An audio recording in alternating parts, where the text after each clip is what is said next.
What should the Republican walk-up song be when they walk into a room? Mine would be like Eye of the Tiger. I'm going to go with We Are the Champions by Queen.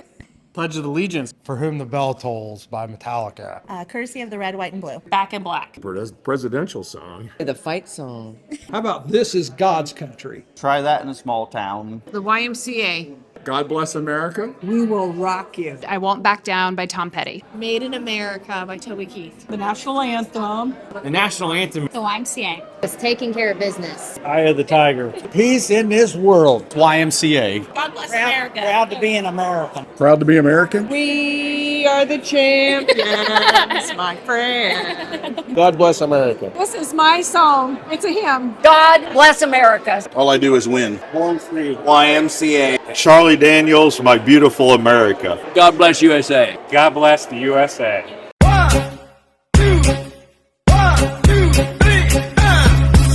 Yeah. Whoa, hey. Remarks with Republicans is starting right now. For 15 years, District 1. Before I say too much, I'd like to introduce my wife Lori of 33 years.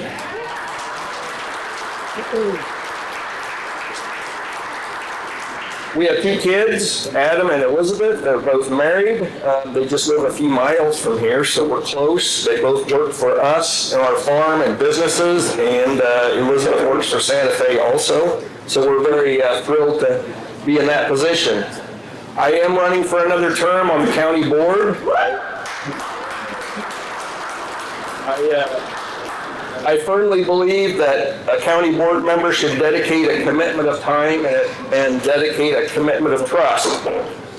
Trust is what the taxpayers want to deal with their money efficiently and effectively, and also to deal with the county employees and office holders to help them do their job in the most efficient way we can. And they also need to trust people to be on the board to attend meetings and learn and go forth from there. So I give the employees of this county a lot of credit. They are conservatives. Oh, did you know all the board members on the county board are Republican still?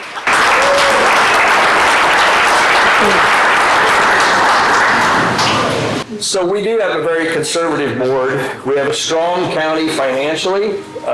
When I started this 15 years ago, our general fund budget was $3 million. Now it's about $5.6 million. The good thing is we always have more revenue than expenses, even though the budget has gone dramatically up. So we're in very good financial support or condition. Chris keeps good track of all of our finances and investments so that we do make a lot of interest on the money that we have. Mark, you want to talk a little bit about the building commission? See? He's the truth detector, so if I don't say the right thing, he's going to jump up. So, the building commission is one of the entities that Mark is on the board of. The building commission takes care of all the buildings. They lease all the buildings, they get a tax amount, and they maintain the courthouse, the jail, and the EMS barn. They have the highest levy of any of the districts in the county because they're saving forth to go put a new roof on. So before they get the new roof on, we're still dealing with some leaks that have to be detected first and fixed. And from there, then we hope we've still got a few years to put $1 million roof on. It doesn't happen by ladders because it's about 100 feet up. So it's an expensive process. Our EMS is doing well. They're in their new building. We want to take a few moments and think of Aaron. He's had some health concerns and is out of being the manager right now till he heals up. So we ask for prayers for Aaron. Don Hagee is taking over in his place and is running the EMS very well. They're in good financial shape. The EMS has a contract with the hospital for transfers, and we hope to have that renewed soon. It's best for the hospital, and it's best for the citizens of Hancock County and for our EMS service that we continue that contract. The highway department is always busy. I know last year we did this road out front. We are planning to do the next 6 miles and going to start budgeting for engineering so that if shovel-ready monies come available, then that end of the road can be done. But it'll be another few years before we get it done, so we're looking forward to that. We have very good employee health insurance in this county. Our insurance currently pays, our employees currently pay only $60 per month for their insurance. We've had this insurance for about 10 years, and we have a huge investment built up in that. It's partially self-funded, and we think that that's a good benefit for our employees and a way to manage our healthcare costs. And you probably know that wind and solar are being talked about a lot. There are a few solar projects just about ready to start in the county. So they're going to pop up everywhere. Wind turbines, those may come at a later date. They're going to take a lot more time to get ready and go forward. So, Mark, do you have anything that I've missed? Primarily, I want to say to the Republican Party that what I came with tonight is to explain to you the county board. The county board's made up of 3 seats in each district. We have 5 districts. We have 15 county board members, as Wayne had mentioned, and those county board members sit on committees. And I'm going to tell you, it is an honor and a privilege to have the board that we have today. This board, we might not always agree with each other, but this board works through topics and issues all the time, and that's all you can ask for a board is to put your input in. And I've got 15 board members that truly put their input in, that truly have a voice of Hancock County and for your district. So I want to say, when you see a county board member, thank them for serving, because they are serving 2 committee meetings a month, a regular board meeting a month, and sometimes they're sitting on special committees or different committees. But the chairman that we have for the counties, for those committees, Wayne's the finance chair. I came on 10 years ago, and I can tell you, Wayne has done an outstanding job on the finance of this county. There is nobody here in the county of Illinois that has a better finance chairman than Wayne.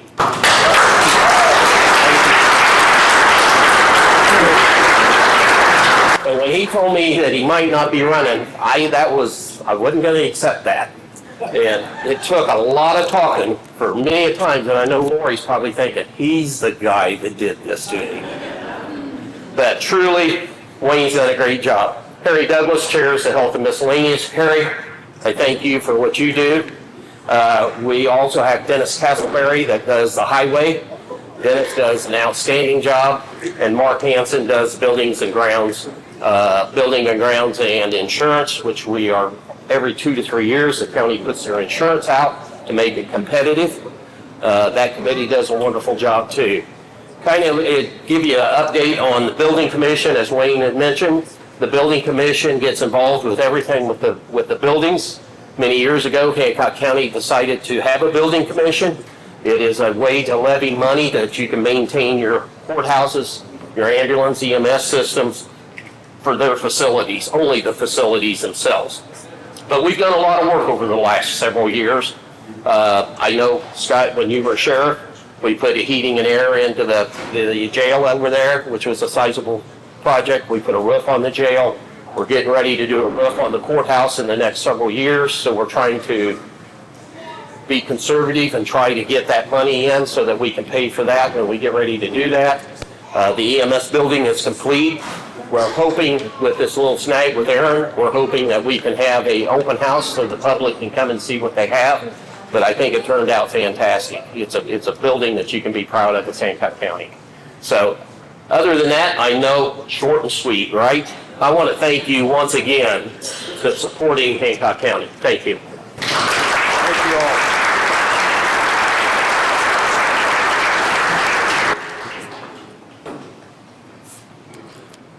Thank you, gentlemen. I know we feel honored to have you guys both here. And I am really glad, Mark, that we were able to bully Wayne into running for another term.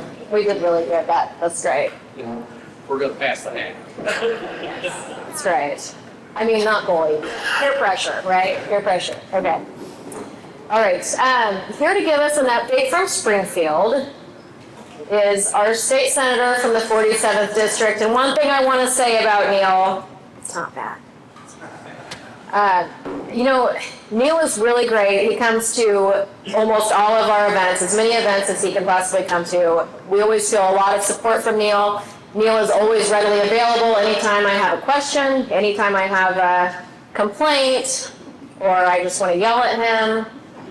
You know, he's right there. He answers the phone, he answers my texts, and I want to say I greatly appreciate that. It is really refreshing and wonderful to have a state senator that is so present for us here in Hancock County and really cares about us as a county.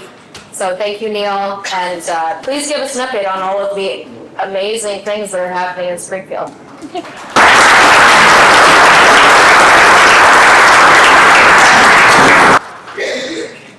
Thank you, Audrey. Good evening, everybody. Good to be here. Good to see a lot of familiar faces.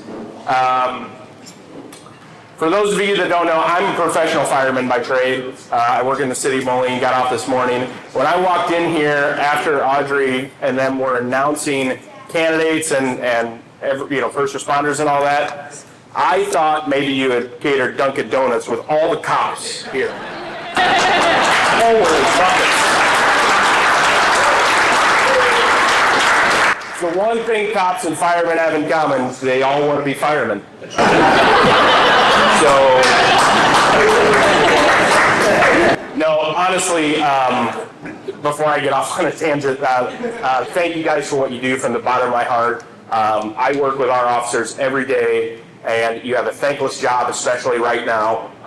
And we are doing a small minority of Republicans. We are trying to do what we can to repeal the Safety Act and make sure you guys are safe.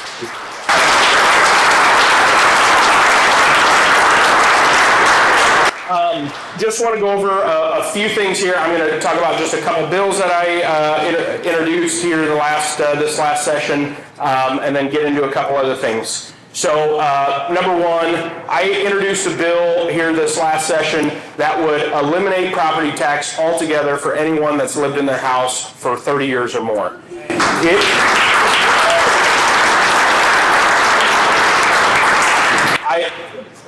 This is a fundamental thing for me. We live in America. The fact that you never really own your property is ridiculous. The fact that somebody can live and pay off their house for 30, 40 years, and for some reason they fall on hard times and they can't pay their property taxes and the government can take it is fundamentally wrong in our country.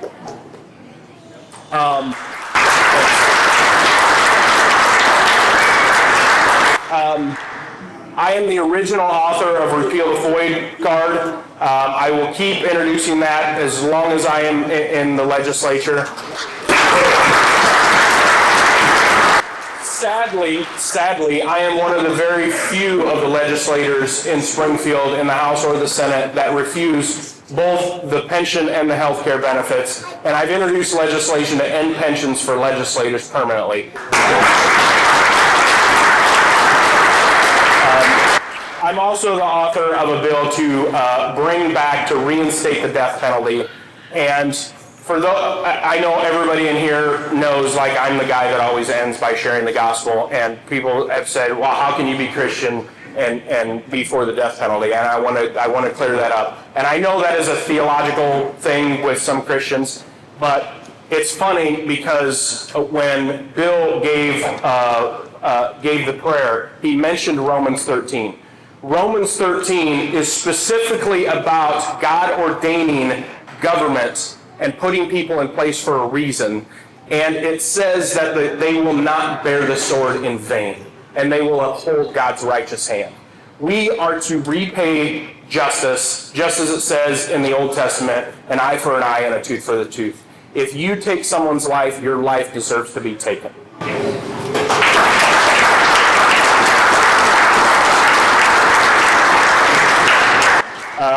Now, just to kind of close here, I think everybody is still very, very aware of what has happened recently, and it is gut-wrenching and it's heart-wrenching. And I want to make it clear that this is now not Democrats versus Republicans. It's not right versus left. there's a fundamental difference. There was just after President Trump was unsuccessfully assassinated the first time, there was a poll done by YouGov, not a right-leaning pollster. 62% of people that self-identified as left said it was okay. It was okay for political violence. We are not the same. This is no longer Reagan versus Mondale. This is no longer a difference on tax policy. This is a difference between good and evil and right and wrong. I'm gonna close here with a quote here, and I'm gonna tell you who it's from after I finish. Quote, "It's not just interbiblical evidence, but extra-biblical evidence that Jesus Christ was a real person. He lived a perfect life. He was crucified, died, and arose on the third day. And he is Lord and God over all."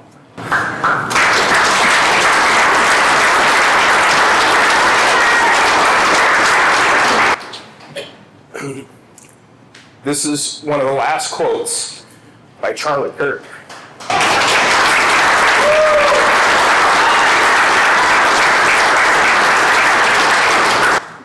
Make no mistake that he was not just murdered, he was martyred.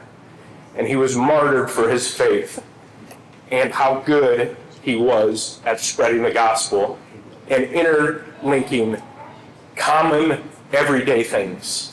The day it happened, I was on duty at the fire department, and my daughter, who is 13, texted me, and she said, "Dad, I don't want you to be a senator anymore." She said, "You are a lot like Charlie Kirk. You boldly explain your faith and truth, and I don't want the same thing to happen to you." I told her, I said, "When I get home tomorrow morning, we will have a talk."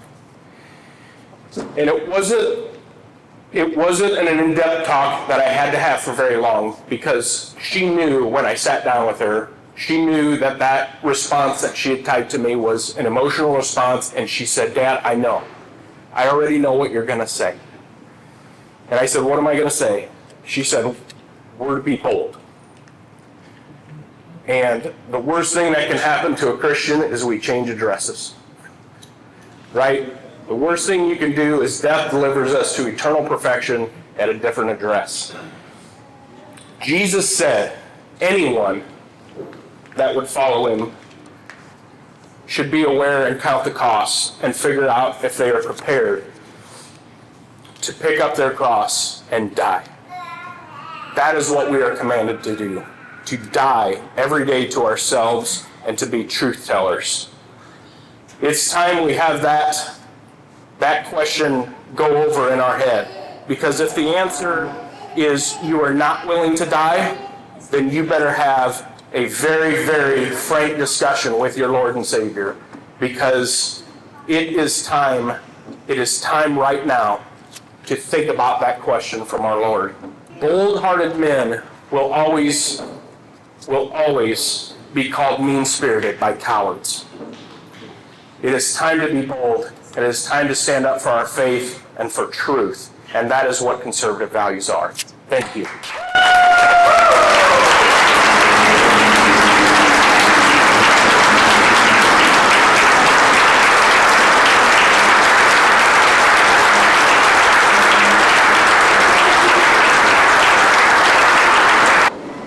All right, well, good luck following that one up, everybody else.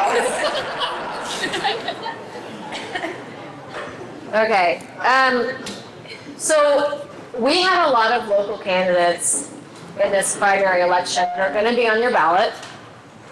And so we decided to have them come up here and introduce themselves and let you know that they are on the ballot so that you know who to vote for. So you guys have already heard from Wayne, obviously our amazing vice chair. So we'll skip him, unless you wanted to talk more, Wayne. Did you want to say anything else? No? All right, yeah. All right, we've got Michelle Merritt, who is currently serving on the Hancock County Board in District 1, and she is running for re-election. So Michelle, if you'd like to come up.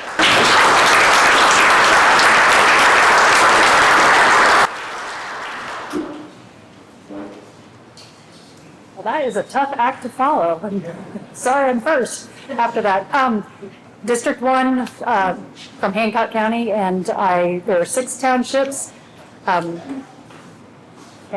Board. I'm here to make sure that our county is fiscally responsible. I'm here to make sure our citizens' rights are protected, and that the Constitution is at the forefront of everything that we choose and do for our county, and the Second Amendment stays strong in this county. So vote for me, please.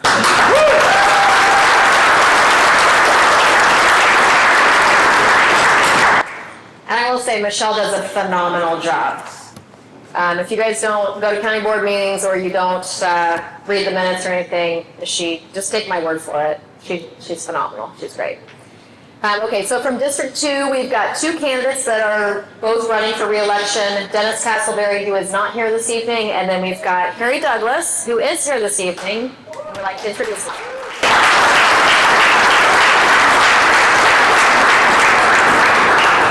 Well, thank you for this opportunity to come forward. I am running for re-election in District 2. It's one of the larger districts. It's all encompassing on the east side of the county, and then also has Pilot Grove and Durham townships up on the top side. So pretty good size. There's a lot going on in the county. I am proud to say the people I work for are very conservative. We've got a very wise board that keeps your taxpayer money accounted for. And we're not spending extra things. We're doing a very good job on accountability. And that makes me, as a conservative, very proud to be on it. I'm currently on the Health and Miscellaneous Board as a chair. We passed something that might be of interest to most people. If you're in the unincorporated area, we now have a dog ordinance. So we can now deal with vicious animals. And that's a relief. It may not seem like much to some people, but when it happens to you, now we have something with a little teeth in it that we can prosecute people that they'll take care of responsibly if they're passed. I'm also on the finance board with Wayne and some of the others. Very impressive how they do their job. They're so conservative. Wayne is a master at keeping us always in tune, and the rest of the finance committee are very sound in their decision making. I'm proud to be a conservative. So with that said, there's a lot more interesting people ahead of me. I really want to hear how things are going to change now, and we're going to get back to common sense. Common sense is going to return. So that's what I want to hear tonight. So thank you very much.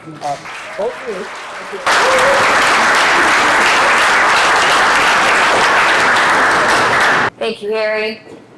He's another one that's really good. So if you guys are in District 2, definitely give him your vote. All right, District 3, we've also got 2 seats up for re-election.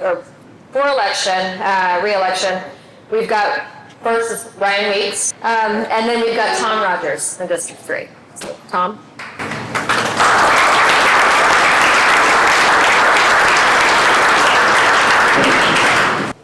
Well, I'm Tom Rogers, and I'm on the county board in District 3.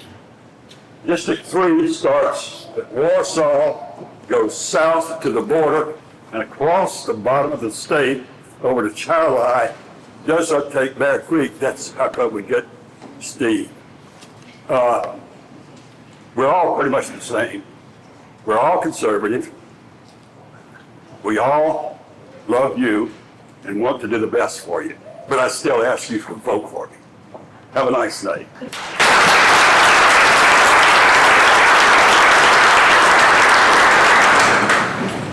Thanks, Tom. Tom's been on the board a long time, and he does a fabulous job. So I am really glad that he has decided to run for one more term at least. So thank you. All right, so for District 4, we've also got 2 candidates that are up for re-election or election. We've got Josh Turner, who's currently on the board. He's not here tonight, but he's up for re-election. And then we've also got Aaron Kaler, who is running for election for the first time for County Board in District 4. So Aaron, if you would like to come up and introduce yourself. Hi, it's a pleasure to be here tonight. As you said, I'm Aaron Kaler, and I'm running in District 4, which is Wythe and Montebello. I'm running to focus mainly on accountability, honesty, and transparency. So yeah, I guess for those in District 4, ask for your vote and look forward to the opportunity to serve.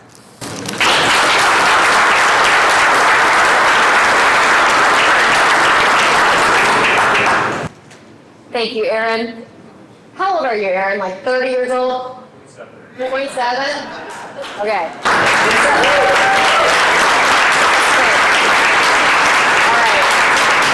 Now, I'm trying not to get myself in trouble here, but okay, everybody here that is on the county board, you guys know I love you, right? But we do have an older county board, okay? We just do, and that's normal. I think that's how it is. But so I really want to say, to have somebody that's 27 years old want to be on the county board, I think that's great. So thank you. Bring in some mean blood. All right, so then we've got one more district, District 5. Steve Finney was going to be here with us tonight to announce that he was also running for re-election. He's not feeling well. Not saying he's hungover, but you know, we don't know.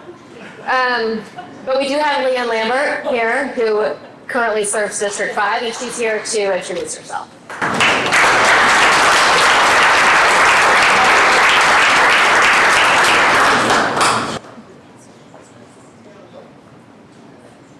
Well, I'd like to say that I'm 27 as well, but I'm not. But I'm still not old, so. All right, good evening, Hancock County, fellow Republicans. I am so happy to be here on this beautiful fall evening. My name's Leanne Lambert, longtime resident of Hancock County. I actually grew up in the wonderful town of Tioga. You guys heard of that town? That's where I grew up. Not much there, like 60, including cats and dogs, so tiny. Moved to Augusta when I got married to Darren, and we have 2 beautiful kids. Moved to Carthage in 2012, raised our kids in Carthage. Many of you here probably know me in one way or another. I either taught your kids or coached your kids, because I've been an educator in the county for a very long time, but not anymore. You may have watched me sing on stage. I've been in a band for a very long time, and I've been in the county quite a bit. Or you may know me because I was one of the people from Hancock County that sued Governor Pritzker when they tried to fire me. So that was an experience. Yeah.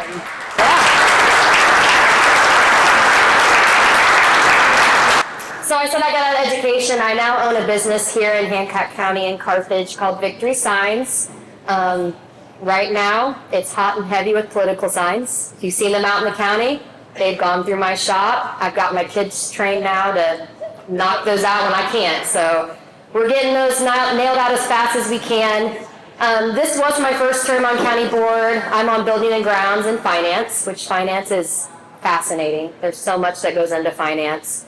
I really enjoyed learning so much. I am going to be running for re-election for District 5. I would deeply appreciate you guys' support, your votes on March 17th, so I can continue to dig in, learn, and apply my values.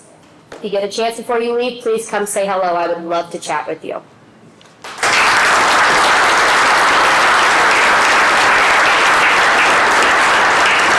Thanks, Leanne. Oh, and by the way, any candidates that are looking to have signs made, that's the girl you need to see because she does a fabulous job. So, and I'm not just saying that so that I can get a discount on my signs. All right, so that wraps up with our county board members. We do have somebody running for Hancock County Treasurer since Chris Pilkington has decided to leave us. So that's very sad. But Shane Kissinger, come up here and introduce yourself, please.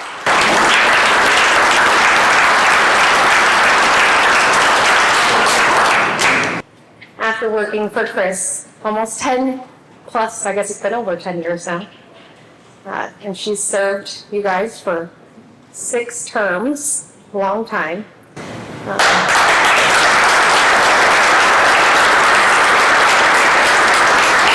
She has taught me a lot over the years, and I appreciate her more than she will ever understand. I am pleased to announce my candidacy to run for her position. I am a native to Hancock County, born and raised. I did leave for a short period of time, go out to the East Coast because my ex-husband was in the Navy. I have 4 beautiful kids, 2 of which are grown and moved out. The other 2 still in the house. Live in Carthage. I love my job, absolutely love my job. I do all the accounting work for the county, like I do all the income and it all comes in and goes out. I do all that, balance all the accounts for the county. Yeah, pretty much whatever she tells me to do. Yeah, that's what I do. I do love my job. She has taught me a lot of things over the years. I am learning how to do the distribution, hopefully next summer. We didn't have time for it this year. It all happened really fast with my announcement. Also, I don't know if anybody knows this, but my opposition withdrew. So I have no opposition any longer. I'm the only candidate on the ballot. So far, yes. Yes. That has to be turned in October 27th to November 4th. So, unless somebody else brings something in, I've gotten all my signs from Leanne, and nobody else has come to her for any signs. So, nothing there. But at this point, I am the only candidate for treasurer. So, if you guys have any questions for me after everybody's done, that you are welcome to come see me and talk to me. I'd be glad to talk to you. Thank you.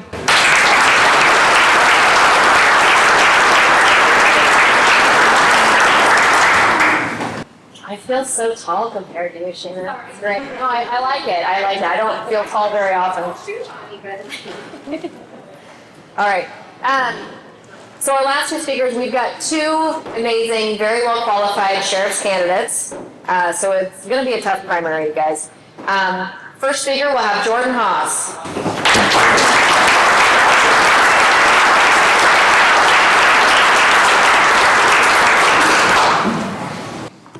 Good evening, ladies and gentlemen, esteemed guests, and proud Republicans of Hancock County. My name is Jordan Haas, and I'm honored to stand here before you to announce that I'm a candidate for the Hancock County Sheriff.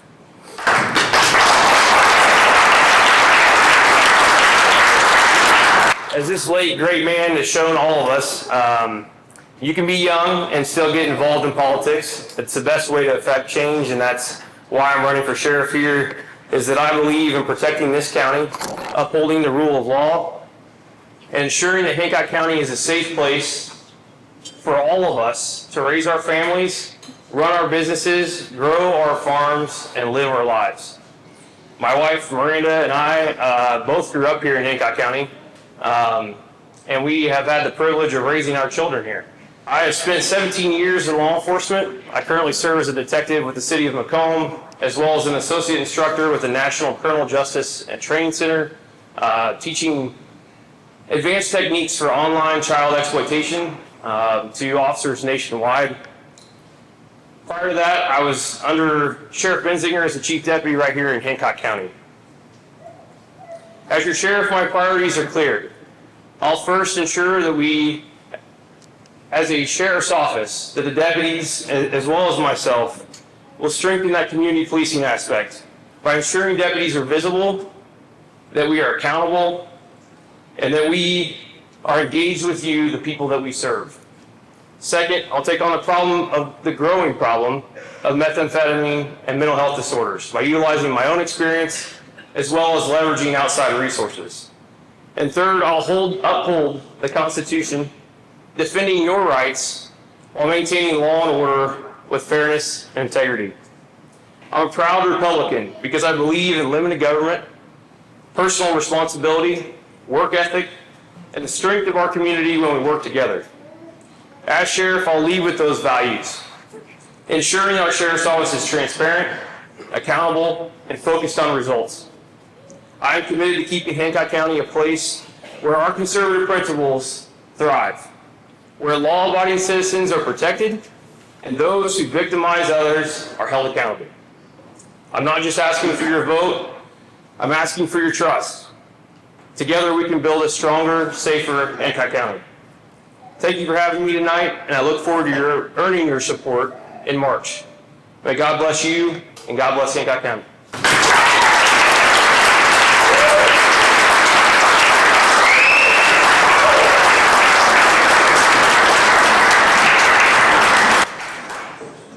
Sorry, geez, I almost knocked Charlie over. Sorry, I got a little excited. No, that was mine.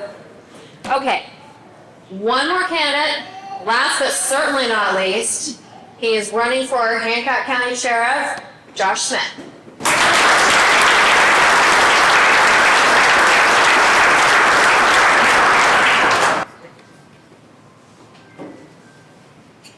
Thank you all. It's my pleasure to be here. It's an honor to be here. It's an honor to be just even considered as a candidate. Announcing my candidacy a few months ago was one of the happiest moments of my life. It's a lifelong dream to be your sheriff. I've been in law enforcement now for 25 years. I started in September 6th of 2000, working in Henderson County in the jail under Sheriff Mark Lundbeck at the time. From there, went to work for former Chief Gary Waddell at the Carthage Police Department part-time, and got my certification there. Became a full-time officer for the city of Warsaw in 2005. I was there from 2005 to 2008, and I've been at the sheriff's office ever since. We'll be celebrating my 18th anniversary there April of next year. It has been an honor and a privilege to serve the citizens of Hancock County. Every day is a new challenge. Every day is something different, and that's what makes the job great. My wife and I have been together almost 25 years now, been married. We live in Warsaw. It's where we made our home. It's where we raised our kids. Hancock County is where we raised our kids. It's a great place to raise our family. My priorities are to keep this county safe, to try to keep the big city problems out of here.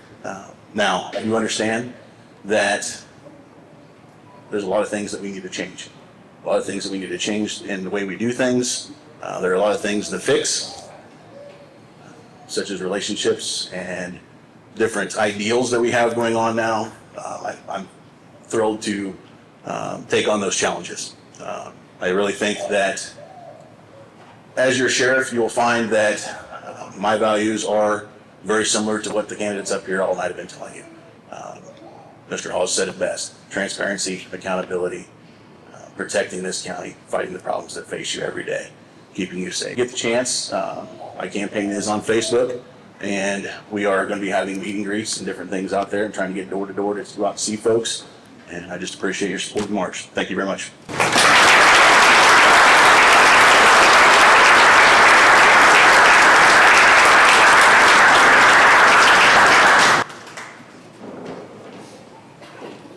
All right, so I am not a candidate for this area, but I am Dylan Vansell. I'm running for the 17th Congressional District, just to the northeast of here a little bit. I hope everybody in here, though, signed Mary Miller's petition, wherever Noah ran off to, or maybe already got him and left. But yeah, so let's keep Mary in office. So I got the pleasure to meet with Mary a few times. She actually came up to my restaurant in Stronghurst here back this spring. I launched my candidacy back in February. Myself, I've been on the school board of West Central, worked with Mr. Lucy here during COVID days. That was an absolute mess.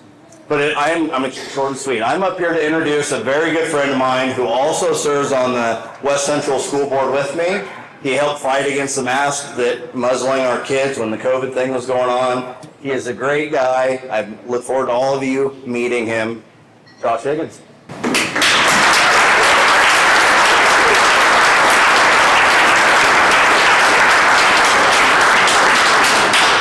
I'm a little taller. All right, my friends and fellow conservatives. First, I would like to thank Audrey. Thank you to the committee for. Before I talk about policy or politics, I'd like to introduce you to my family. My wife, Lindsay, 17 years. My two daughters, Lillian and Vivian. And the little man making all the noise in the corner, that's Nolan. We spread them out a little bit. 15, 9, and 1. So they mean the world to me, and they are my greatest blessing, and they are the reason that I'm running to build an Illinois that where not just my children, but every child grew up safe, strong, and full of opportunity. I stand before you today with a mission rooted in service. I'm running to defend the freedoms I fought for during my 12 years in the United States Air Force. Freedoms that begin with faith, with family, with the strength of our rural communities. These are the foundations that make Illinois not just a state, but my home. I believe in a government that respects your rights, protects your values, and lives within its means. Our Second Amendment is not just about firearms, it's about freedom. It ensures that every American has the right to protect their family, their home, and their future. By safeguarding this right, we strengthen the spirit of independence and keep the promise of liberty alive for generations to come. Too often, politicians forget that every dollar the state spends comes from you, the hardworking families that make this community great. My promise is simple. I will fight to help you keep more of what you earn, ease the tax burden, and put an end to a lot of the wasteful spending that drains opportunity from the future of Illinois. My name is Josh Higgins, and I'm before you today because this Tuesday at 9 a.m. in front of the Hancock County Courthouse with fellow conservatives and elected leaders in this county, I'll be officially announcing that I'm running for state representative of the 94th District.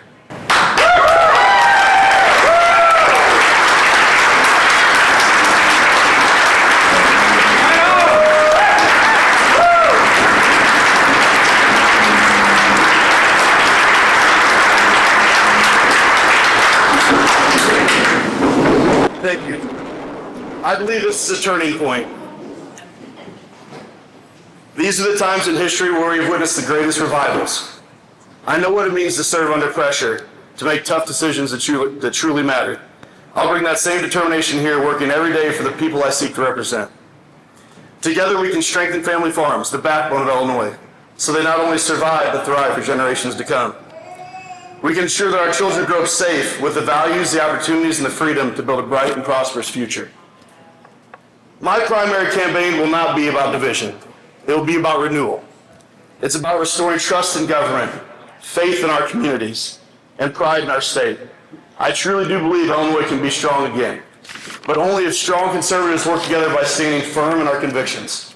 Every vote against conservative values is a step away from the principles that safeguard our freedom, faith, and future. Tonight I want to ask for your help in a very simple way, but important way. Please take a moment to sign my petition. This is the first step in putting our movement on the ballot and making sure our voices are heard. Every signature is not just a name. It's a statement that you believe Illinois can be better, stronger, and freer. I humbly ask for your support, your prayers, your partnership, and yes, your signature. Together, we can protect our freedom, strengthen our families, and build a bright future for Illinois. Thank you for your time, and may God bless this community, this state, and the United States of America.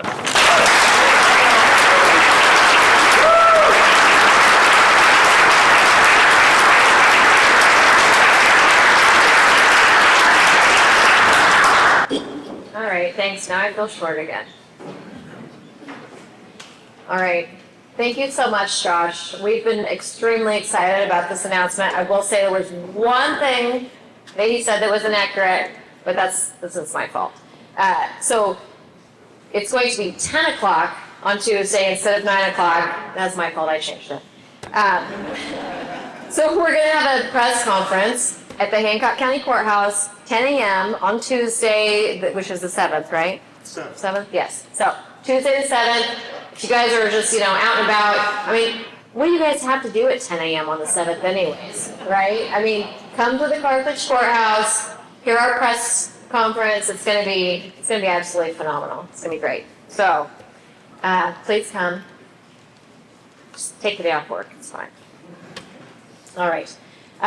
Okay, so next, I'm really excited about this, you guys. So, as you guys know, we need a new governor. I don't know if you guys noticed that.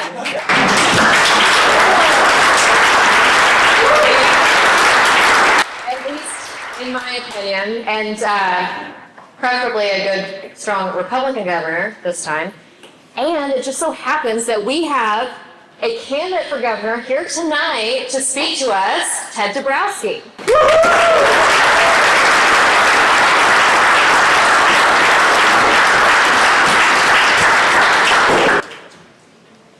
Well, thank you all for being here and letting me be here. And I do want to say thank you to our public safety law enforcement staff team here.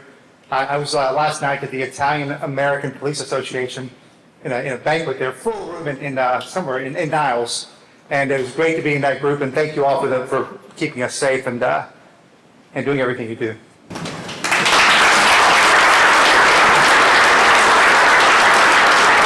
My name is Ted Dabrowski, and I'm running for governor. And I'm running because I love this country, and I love this state, and I hate what Governor Pritzker and the Democrats who control it are doing to this beautiful, beautiful state. We should be a top 5 state. We should be one of the top competing states for economic growth, for wage growth, for job creation, for educating our kids. And damn it, if you look at the results, which is what I've been doing for many years, we're at the bottom 5 for so many things.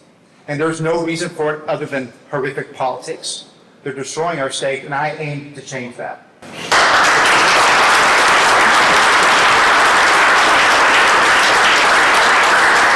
Now, I mentioned that I love this country, and I know this is a very Republican area, and I know it's a very conservative area.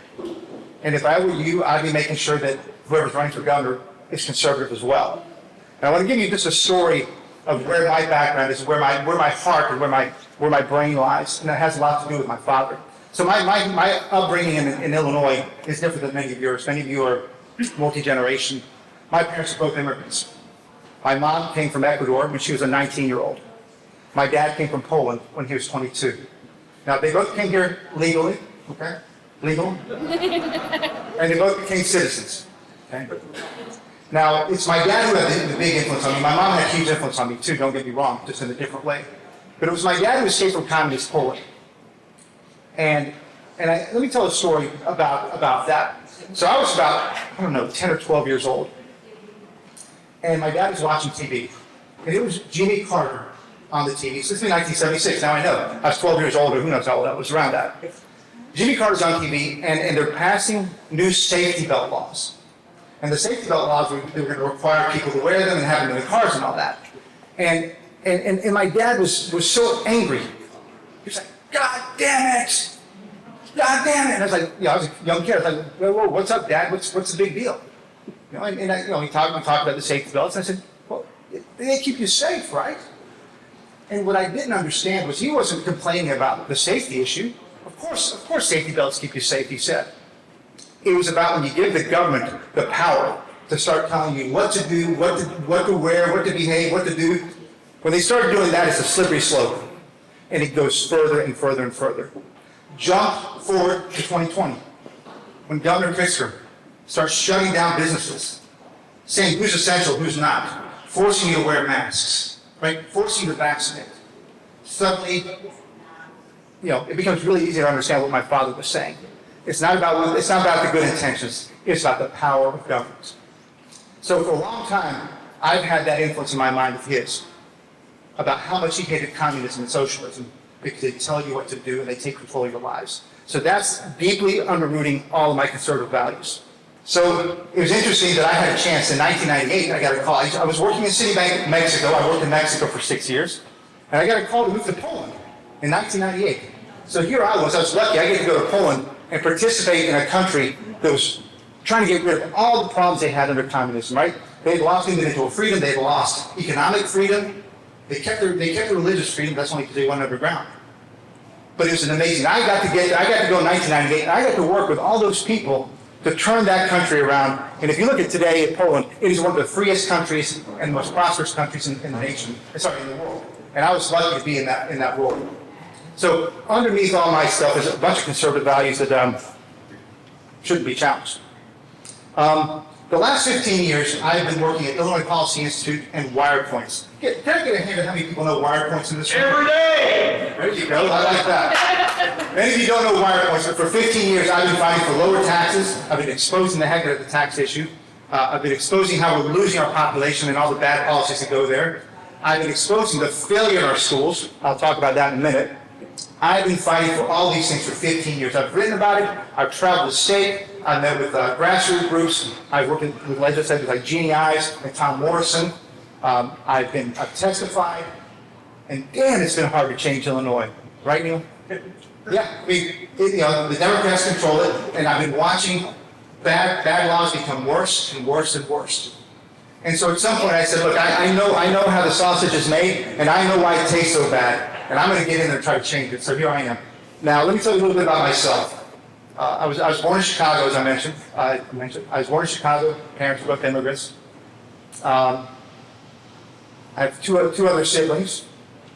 And for the most part, we lived in Georgia for a big part of our life after living in Chicago. People ask me about my faith all the time. Well, when you have a Polish father and a Latino mother, guess what? You're going to be Catholic. So yes, I'm Catholic. I go to church every Sunday, and it's important. It's an important part of who I am. I've had a wife of 30 years. Next month it'll be 30 years. 4 children, 4 beautiful children, and we've had a wonderful life. I've been back in the country in Illinois since 2007, so about 18 years. Now, why am I running for governor? I'm running for governor to fight for families like yours who are being fleeced by the highest property taxes in the country. That has to end. We have to stop raising taxes. Governor Pritzker in 2020 promised lower property taxes. They've only gone up since then. So that's one reason I'm running. I'm running for governor because there's not enough jobs being created. If you look at job creation in Illinois, we're the 4th worst in the country. Texas has created, since Governor Pritzker got in office in 2019, Texas has created 1.5 million new jobs. Florida, 1.1 million. We've created 25,000. It's almost zero. They're having massive job creation. They're attracting people. They're attracting investment. And what are we doing? We're losing our people. We're losing our neighbors. We're talking about higher ed a little bit ago. We're losing our young kids, our young adults, and they're going to other states and they're not coming back. We have to fight for that. So I'm running to defend. You got to do the research with my colleagues at Wirepost. That only 2% of black 3rd graders in all of Decatur public schools, 2%, could read at grade level. That means that 98% can't read at grade level. And when I found that out, I got in my car and I went down to visit the district. And I said, is it true? And they said, yeah, it's true. And I tried to ask, how can it be? And they gave me all kinds of excuses, but it was true. Only 1% was doing math. So I wrote a research piece on that whole experience and about the whole state. Peoria, same numbers. Waukegan, similar numbers. Rockford, similar numbers. Our kids aren't reading anymore. And you know what? Nobody, not only the parents, I mean the system, nobody seems to care anymore. They can't read, it doesn't matter. Move to the next grade. Just move to the 4th and the 5th and the 6th. And it's happening everywhere we talk about. And you know how much money we're spending in our schools now? At Chicago Public Schools, it's $32,000 a kid. Across the state, it's about $25,000 a kid. And they're not teaching them to read. My passion as a governor, I will obsess about literacy until we teach our kids, because we can't have a workforce and we can't have a republic if our kids can't read.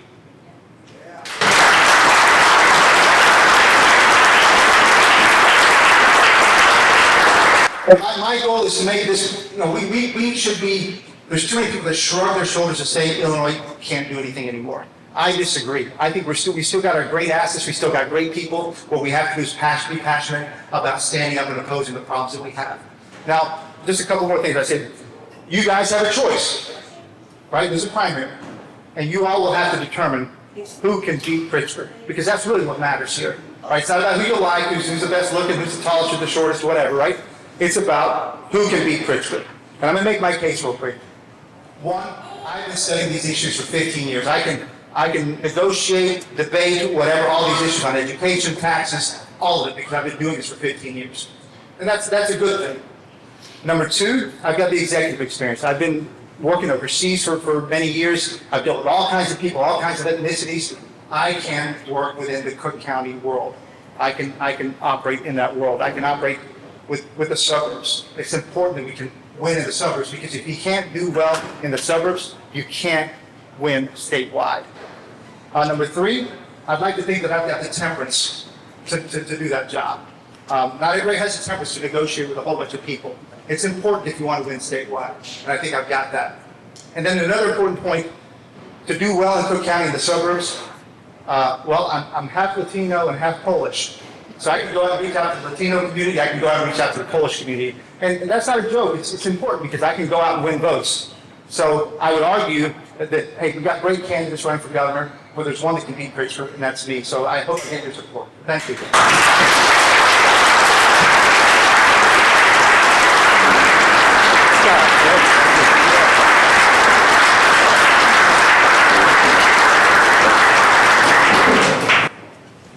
right. When we think of our civic duties, most of us just think about voting. But for me, it's always gone way beyond that. I believe to perform our civic duties, we must be informed and we must provide oversight and accountability to the people who serve us in government. That's what this country was founded upon. That's the spirit this country was founded upon. And that's the spirit we welcome here tonight. Please welcome Kirk Allen and John Kraft, Edgar County Watchdogs.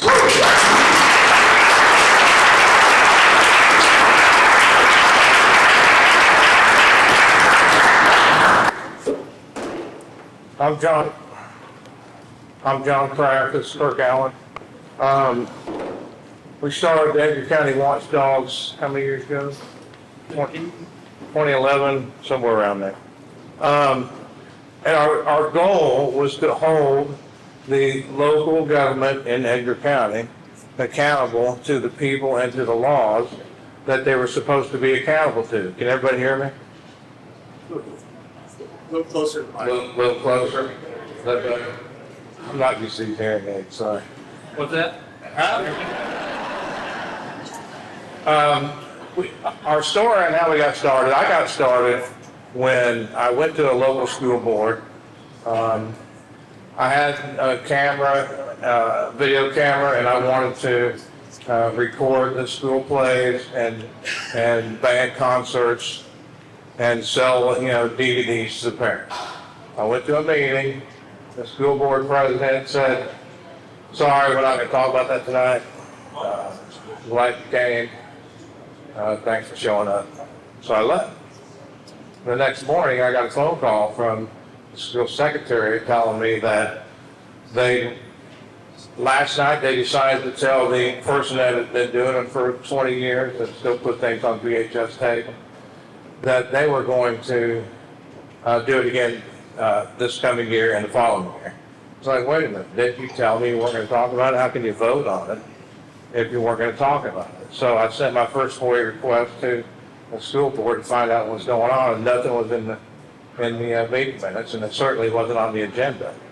And then I met Kirk Allen at it was a dinner for a newly elected sheriff, a Republican sheriff in Edgar County. They're majority Republican, and for some reason it's a hard sell to get a Republican sheriff elected. I think that's one Republican sheriff out of the last 4 or 5 elections. And now we have a Democratic sheriff again. But our focus, we met and he explained his story with the 911 and I told him my story with the school district, and we decided that we were going to do something about it. So we started the Edgar County Watchdogs, and we knew we wanted to catch the ear and the reading eye of everybody, not just conservatives, and not just Republicans. We want everybody to read it. So we made a decision to make every attempt to be non-political about everything that we write. Now, if you review our website, every article on our website, there's several thousand of them, you might find a handful that actually says what party the person we're talking about is. Because if we go out and we talk about, Republican Senator so-and-so did this, then the Republicans are going to read it and they won't find out what the other party did. We talk about Democrats so-and-so did that, then the Democrats are going to read it. And so we only get half the audience. But both ends, and even in the middle, can have some improvement. Nobody is right all the time. We try not to be wrong, but sometimes we're not right, and they might strive to be right, but sometimes they're not. And our goal is to use the Freedom of Information Act, use the Open Meetings Act, and try to convince other people to do the same thing. And by all means, audio or video record every single public meeting you go to. And if you only go to a public meeting to sit there and smile at the board members, sometimes that's all they need. And I'm not saying there's anything wrong with any board in this county, but all the counties that we've been to, the board members kind of go on a run their own direction when nobody's watching. And if you just sit there and look at it, you don't have to say anything. They tend to act better when they're being watched, and they really act better when they're being videotaped. And even better when you're being videotaped and live streamed through the internet. So that's my story, and I have to, I may have to step out early. We're on a radio show every Sunday night with Jeannie Ives at about 8:30, 8:35. So I got to make sure that I can get set up and to be on there, and Kirk can finish it. Thank you.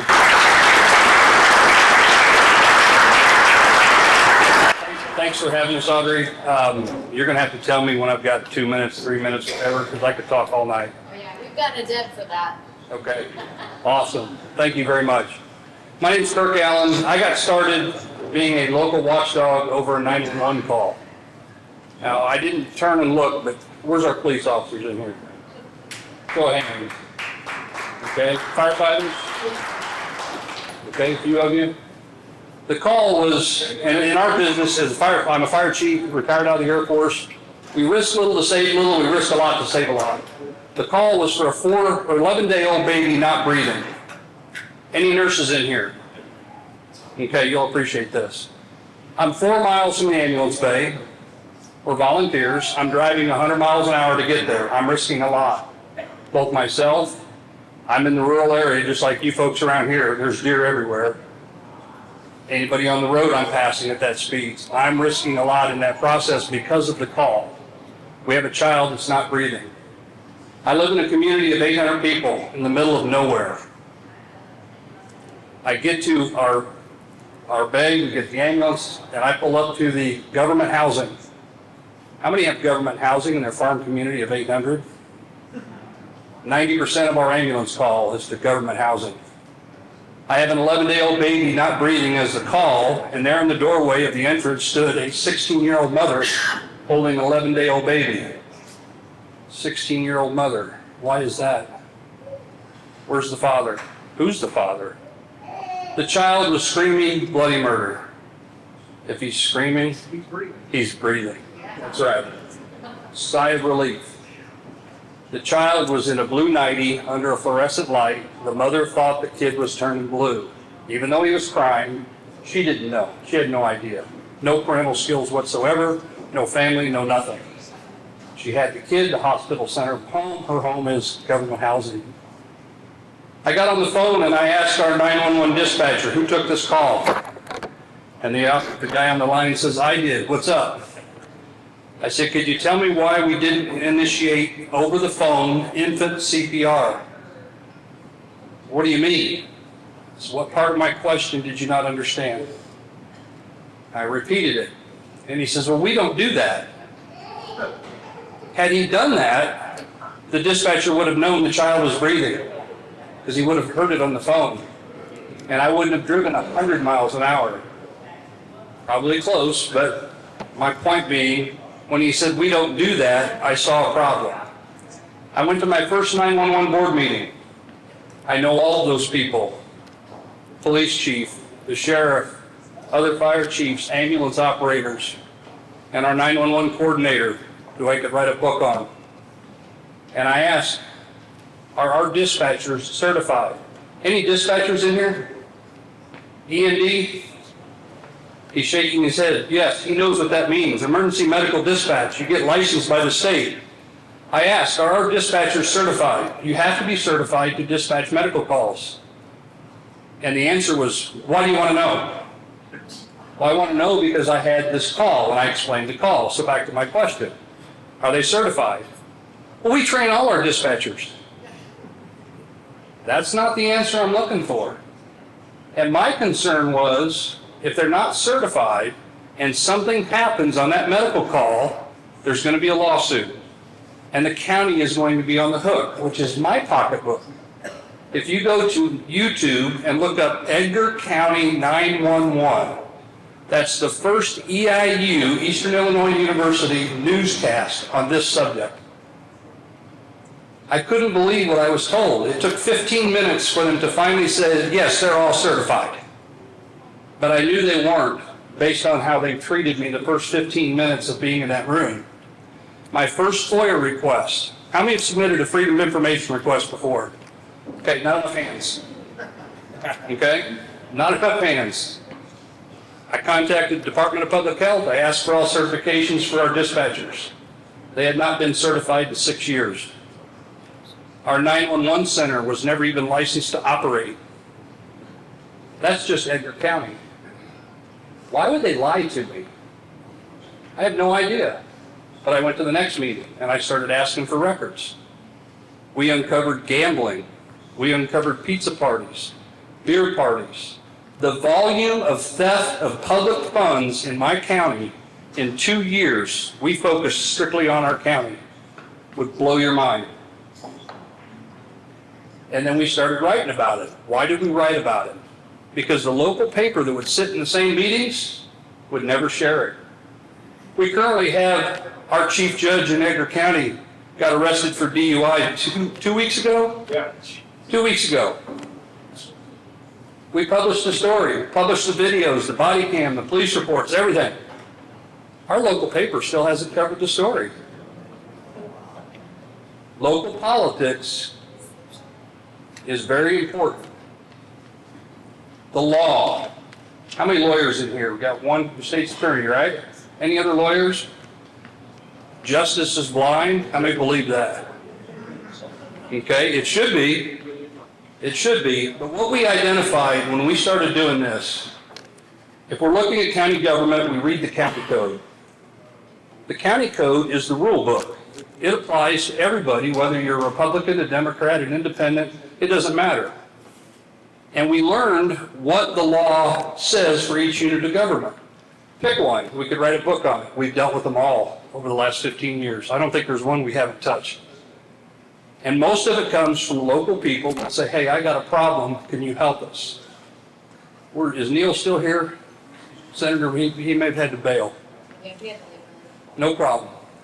We talk about being bold. We talk about being bold and the importance of it. There's so many venues out there where we step into a situation on behalf of someone, and as an Air Force vet, where's our Air Force folks in here? There's one over here. If you're not taking flack, you're not over the target. Okay? And we took a lot of flack from a lot of people. Some of them we were pretty close to. I've even had folks say, you know, there's people that get their legs broke for less than what you're doing. Watch your back, make sure you don't get shot. Watch your back, make sure you don't get shot. We've had those threats. Now, that particular one that John mentioned, we have a camera in the front of the truck. We got the guy's picture. It was perfect.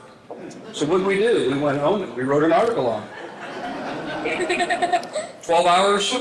Within 12 hours, the guy was crying on the phone because we wanted to identify who he was because he threatened to shoot John in the back after a meeting where the board told us we can't publish video of what we just recorded. That's our own local small community people. It's been lawlessness for years. They just do what they want to do. For the elected officials in here, how many have, and you don't have to show the hands, if you want to, great, but how many can say you've actually read the powers and duties of the office you hold, the state statute that applies to that? Most folks haven't. Why? Because when they get elected, they follow what they've been told by the other board members on how to do things. Hey, this is how we do it. And it's the same old thing over and over. And slowly but surely, we get away from those issues. One in particular that we dealt with down in Mattoon School District. Any school board members in here? Okay? On the school code, and it's in the university code, and it's also in the county code, there's a provision that says, every meeting you shall offer a time for the citizens and employees to ask questions. What's the legislative intent of asking questions? It's to get answers. Thank you. It's to get answers. But when we go and speak at public comment under the Open Meetings Act, it just says you have a right to speak. And you'll hear board members say, well, we don't answer questions. OMA doesn't require us to answer questions. No, it doesn't.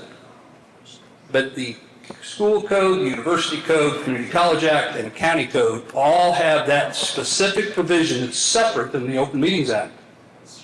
And I don't demand on-the-spot answers, because a lot of times they may not know, but the right thing is to get answers for those folks. For the last 5 years, I've been asked to teach at the Eastern Illinois University business ethics class. Every year I come in for an hour to do a presentation. And I ask a very simple question.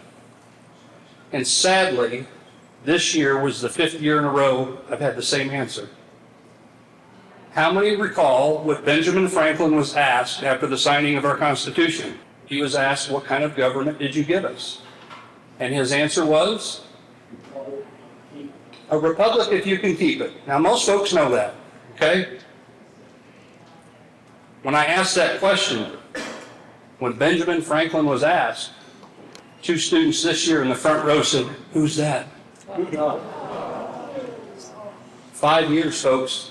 These are juniors at a state university. They did not know who Benjamin Franklin was. Now, the instructor is a captain on my fire department. In the first year, he put his head down. It's sad because these students should have already learned that at a very early stage, and they haven't. But I want to default back to this issue of being bold and doing what we need to do. When Benjamin Franklin said a republic if you can keep it, how many have been taught what it takes to keep it? To see how the courts would interpret a certain law. We learned what Dillon's rule is. How many have ever heard of Dillon's rule? During the College of DuPage scandal, the Chicago Tribune sued the college over a FOIA request for one subpoena. Subpoenas are public records, by the way. They can't be withheld. Supreme Court said as much in the Banquet case, okay? So, and we've got a school district, the judge who was arrested for DUI ruled, hey, they have to give us the record, but we let the school prevail. They prevailed. We don't know how that works, so it's in the appellate court right now. We're pretty sure how that's going to turn out. But my point is, when you ask for those records, the whole concept of Dillon's rule is the power is only given in the law. You only have that power that's written. So for you board members, new and old, and I encourage this for all the new ones, before you vote on something on an agenda, ask a very simple question. Hey, where in the law does it say we can do this? Does the statute give us the power to do this? Because if it doesn't, you don't have that power. And all too often, we see units of government just do what feels good. It feels good. We've always done it this way. How many have heard that? Any road commissioners in here? No road commissioners? One? I give you credit, you raise your hands. Township governments is typically, that's the heart and soul of your local units of government. It's where it all starts. Sometime in maybe next year, 5 years, 10 years, these local government officials end up where? Mayors, county board members, state reps, senators, then they move to Washington.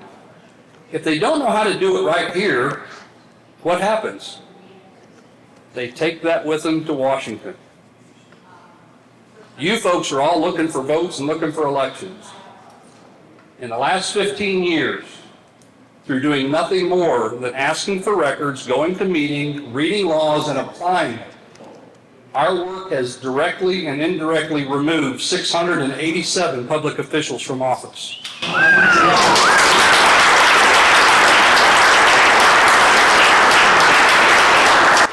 Some will argue, but they were good people.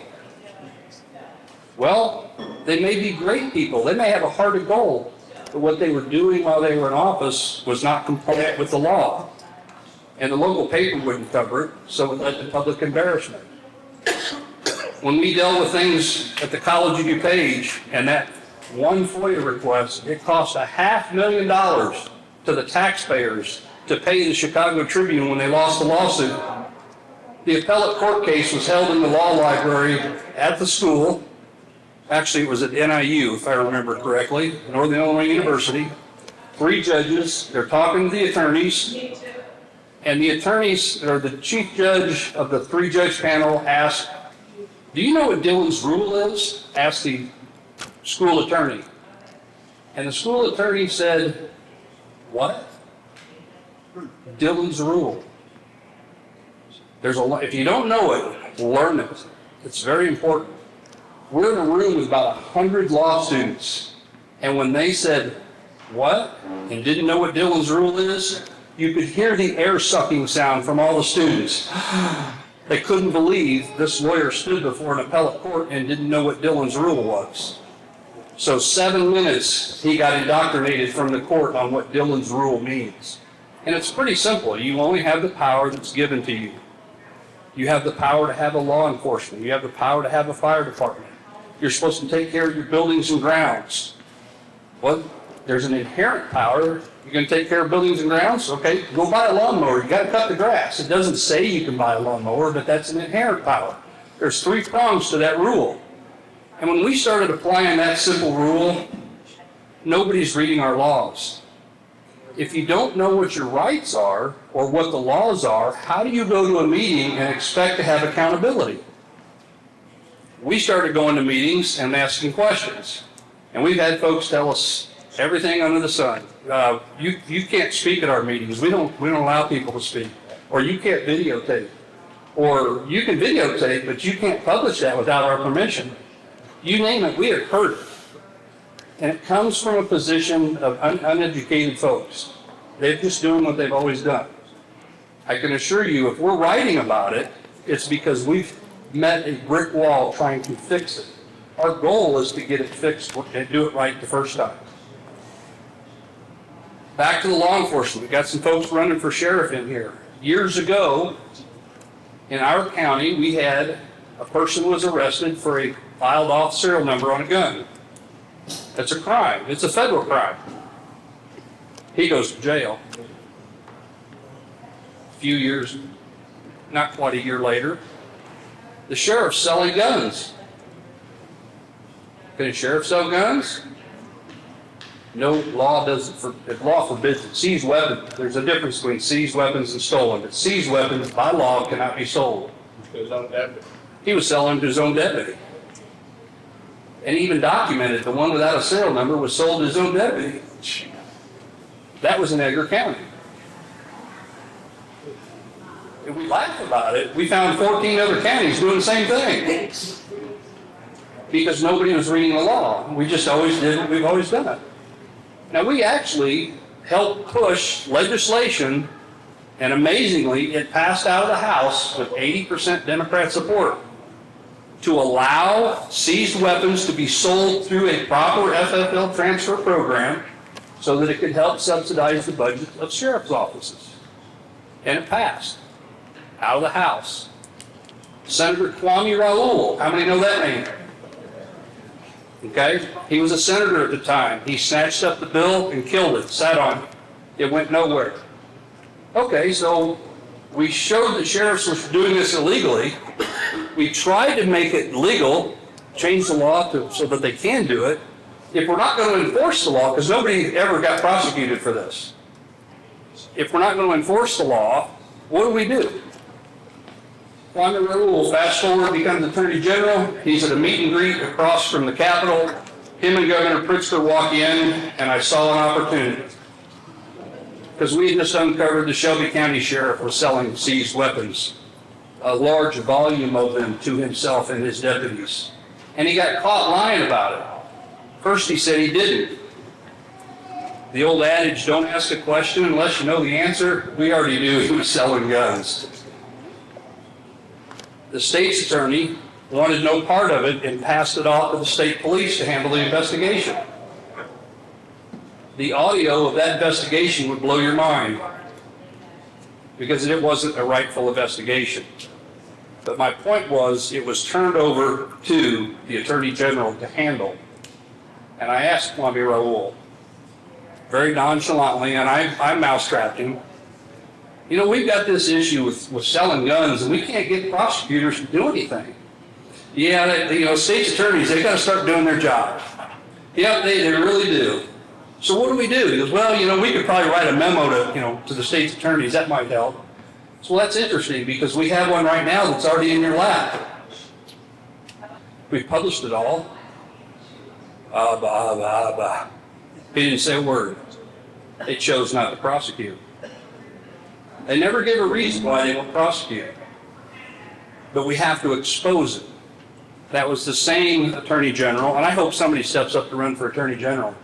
How many have filled out a statement of economic interest? Okay?